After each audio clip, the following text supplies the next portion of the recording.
Through here? Is it safe? I am not sending you to your doom. Ubisoft's upcoming Avatar Frontiers of Pandora offers us all the chance to visit the lush, forested homeworld of the Na'vi. And at the very top of a floating mountain, you'll be able to live your own version of an iconic Avatar scene, taming and flying a banshee, or an Ikran if you speak the native Na'vi tongue. But just as important as the flight is the journey to the mountain summit, a climb full of incredible views, plants with strange abilities, and puzzles to solve. It's the work of dozens of developers, and we've spoken to several of them to find out how they made it. This is Concept to Controller, a look at how Avatar Frontiers of Pandora's fantasy-fulfilling take-flight quest was created. Let's start with the basics. What is the take-flight quest all about? You start in the King Lord Forest, you traverse, then you reach the bottom of the mountain. And this is the literal climb up the floating mountains of the western frontier to find and then eventually bond with, after some tribulations, your banshee. This quest is all about just the joy of movement and traversal. And it's all about using your superior strength, agility, speed to go through, this epic climb up these floating mountains to eventually bond with your companion Ikran. The player character is really unsure of themselves and, struggling with their sense of identity. Just like in the movie, we had this emotional moment when you bond with the Ikran and all that. Hopefully, if you're successful at the end, you're rewarded with your own Ikran to fly. As soon as you get your banshee or your Ikran, you get to name it, and then you take your first flight. It was clear from the very beginning of the project that Frontiers of Pandora had to let you fly an Ikran. But what wasn't clear was when flight should be introduced. And the Ikran is an important part of the player fantasy, and we knew that we needed this to be kind of a magical moment. It needed to really stand out. Any mission that sits in a campaign has a role in the larger whole, and it also then, of course, inside of it, it has its own needs to entertain second to second and be just a great mission in the there and then. When do you get your banshee? When's a good moment? So that was one of the very first decisions that we had to make. Flying is one of the game's core mechanics, so it was important to bring the Ikran in relatively early. But thanks to Pandora's dense jungles and alien geography, ground-level exploration is a little more complex than just pushing the analog stick. Adding flying to the mix right out the gate would have been too overwhelming. So we can't just give it too early, and we can't definitely not give it too late because it's such a big part of the fantasy. So choosing that perfect moment when you have been on foot in the world, you understand what it is, but you've also seen enough also of the little, sometimes not so subtle hints that we plays out to make you want it, that you actually really, really want an Ikran at this point. So that's the beginning, like when you start looking at the structure of the game. Where does this fit? We look at all of the missions in the main campaign as a whole and put them together to make sure that this giant roller coaster ride has the variety we want. Here's a sad mission, here's a night mission, here's a day mission. We do try to make sure that there's variety and we author that variety.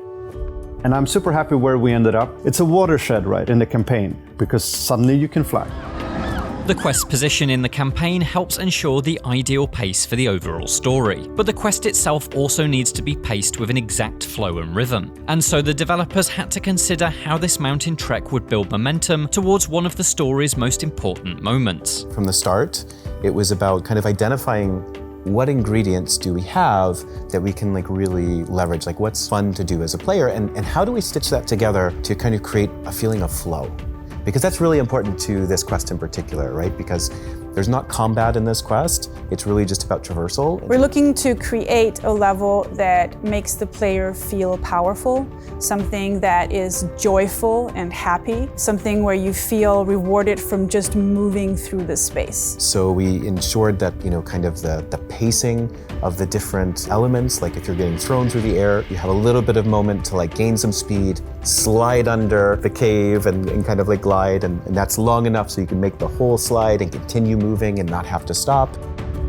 It was definitely a challenging quest. There's so many elements to it. Finding that balance between player agency and forced fail moments. There's so many dependencies there that it's just about balancing. I think actually the puzzles is one example where we felt like we need the player to slow down and have a little bit of a pause and a different reward structure so that once you keep moving again, that sense of freedom is fresh.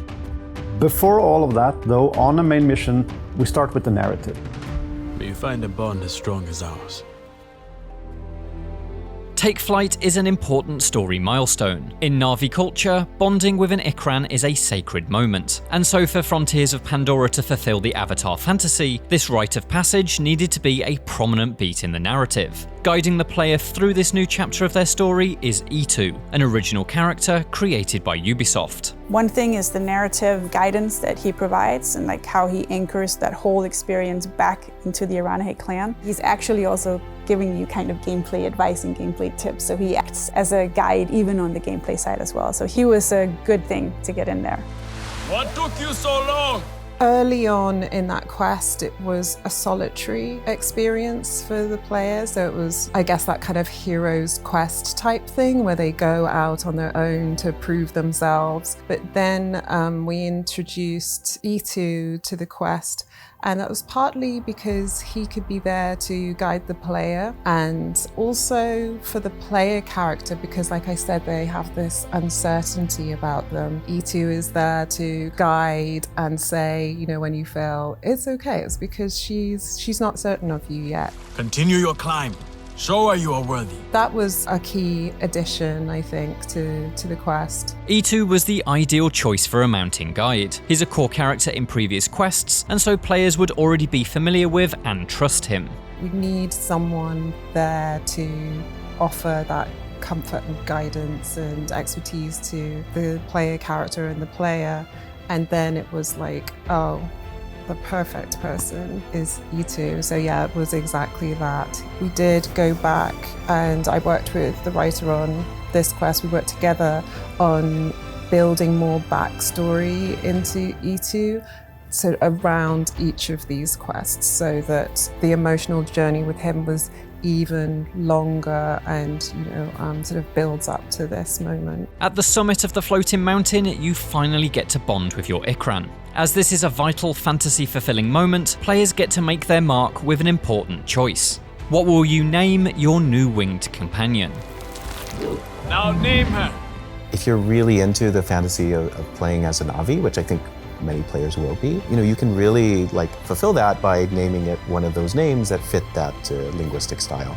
And then we have kind of other names which are, maybe a little bit more on the playful side, right? We want the player to feel like they are bonded with their Banshee. Choosing a name for it and choosing what it looks like, that really creates a much, much stronger bond. There's a variety of names to choose from, but one really stands out. Floof. That's an unusual name for a huge leathery-skinned flying beast. So that is absolutely my preferred Ikran name. But yeah, so that was actually one of the developers on the project. They had a pet rabbit who was named Floof. It was just a fun tribute to it, exactly. Yeah. A new bond.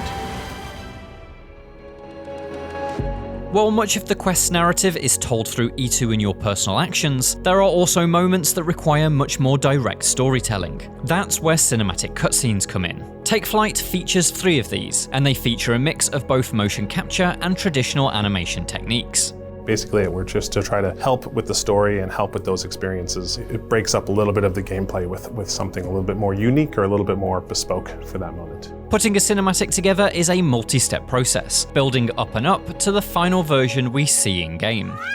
Call for her! Call for her! Call for your Ikran! So there's kind of about 3 phases for every cinematic. The first phase is blocking it out. The second phase is refining that block out to be a little bit more of a better experience and visually better. And then the third finalist phase is all the fine touches, like the tip of the tail, the ears, the wings, things like that. It really helps before you go to mocap to know the level and the layout exactly on how you're gonna like block out your scene and how many steps it takes for somebody to get to, say, the edge of something or to, inside to where they have to trigger something. Throughout all of gameplay, it's a first-person experience, so the cinematics just in tune had to reflect that. And I think that was also part of the challenges of shooting a cinematic. So when you can't cut the camera, you have to have these moments where the actors and everybody are challenged to kind of get everything in one take. The final cinematic basically has Ichu present and acting, and then there becomes a loop where it allows the player some time to kind of think about naming the Ikran or choosing the color, and that loop has to kind of be built into the mocap experience, and then it has to hook into the very next moment where he then continues with his speech and approaches the player. Hey, new Bond. Working with a first-person perspective wasn't the only challenge the cinematics team faced, though. The player's using a bola, swinging that around. So traditionally in animation, that's a really difficult prop to animate. There wasn't any mocap for that, and there wasn't any mocap, of course, for the Ikran, for the beast. So one of the things I encourage my animators to do all the time is to shoot reference of themselves, testing out the action. So for this particular one, Sonia went to a park in Sweden, and there's this really charming reference video that came back where she attempted to use a bola about 14 times and everything went wrong that could go wrong in the park. The scene really benefited from her attempting to use the tool as well, just like the player would use the tool themselves for the first few times. Cinematics make up just a small percentage of the entire quest, but they receive the same attention to detail as the level's main event, the climb up the mountain itself. To provide a thrilling ascent, the level's geography had to be carefully designed. The way we built the level design, I think, is really clever. Yes, you're climbing up a mountain, but you're doing so inside an internal structure of ravines, so you get quite high without noticing it. So we have colorful plants that we can use to lead the eye to help guide the player to go to a certain direction. In Division, we had the yellow tarp covering over things that you can mantle and stuff. But with Avatar, we can actually add the love of planimals that changes your traversal patterns. Hold on, a planimal? What on Pandora is a planimal? We developed a system for plant animals. We call them planimals. And this is our basic ingredients to help the player traverse different type of environments. Elevation, like the lift planimal. We have launch pads that will launch you. We used morph targets and texture animations to give it a live, very organic movement system. And this allows the player to see plants react in a very unique and different way. We are obsessed with detail. We always focus on the little details that it leads the player into this suspense and immersion, and focusing on those little details that you spend a lot of time on but might not be, seen by all the players. But when it does happen, when the player does see it, I think that makes it all worth it. It opens up a different mind space, I think. Talking of different mind spaces, music is a vital tool used to transport the player's mind into the world of the Avatar movies. The music definitely is one of the bigger highlights. It's so iconic,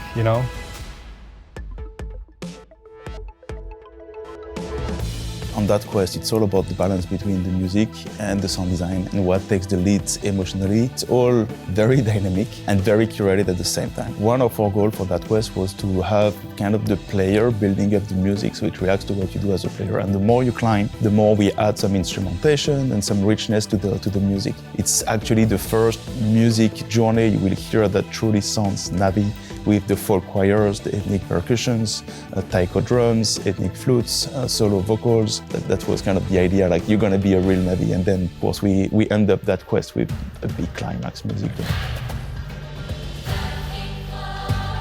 This music may sound like something pulled straight from the original Avatar film score, but it's actually a brand new composition. Yeah, we created everything from scratch for the game. Of course, we had the references from the movies, discussions with Lightstorm Entertainment, Disney. It's always been a collaboration with Lightstorm and Disney to make sure everybody were happy with where we were going, and that I think that shows as well in the game.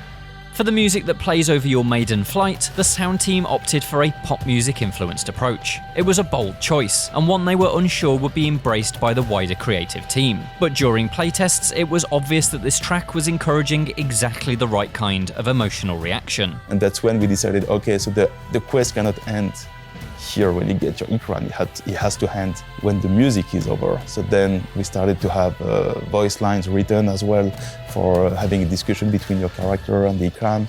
And that's basically one of the examples where I think music and sound design kind of help pushing the project and change kind of the pacing of the game. And despite the player being such a chaos agent, the music's never out of tune with what I'm doing in some kind of weird, amazing, magical trickery that the team has made. That's exactly what we wanted to do as well, to show that the systems can interact with each other. We have different sound events that happen up there, which is really cool. Music and sound interacts with narrative, which merges with level and art design. The entire quest is the result of a huge combined effort of talents. Understandably, the developers are proud of what they've achieved. I think the thing that works really well for me is the emotional journey that you go on. Every fauna, every environment, every biome is unique. And also everything is reacting to what you do as a player. I really love the kind of light parkour elements, and I just love the feeling of just kind of getting into a state of flow where you're not necessarily thinking about what you're doing mechanically, you're just kind of able to take in the visual spectacle. I'm really proud of the way our main character controls and how agile and powerful and strong you feel. And I think this is one of the quests that showcases that the best and gives the players a lot of freedom to explore that. I really love the music. I think the music really ignites you, and it's a really fun thing to experience as a player, to hear when the music changes from one moment to the next, and it really kind of, gives you chills at that moment. It really is one of those quests where everything has to work for it to feel as good as it does, because it feels, I've played that a lot of times and it feels great every single time. It is wondrous to fly on thought alone, to touch the mind of another. For more deep dives on how things in video games are made, take a look at our Concept to Controller episodes about Dead Space and Dead Island 2. And for more about Avatar Frontiers of Pandora, stick with IGN.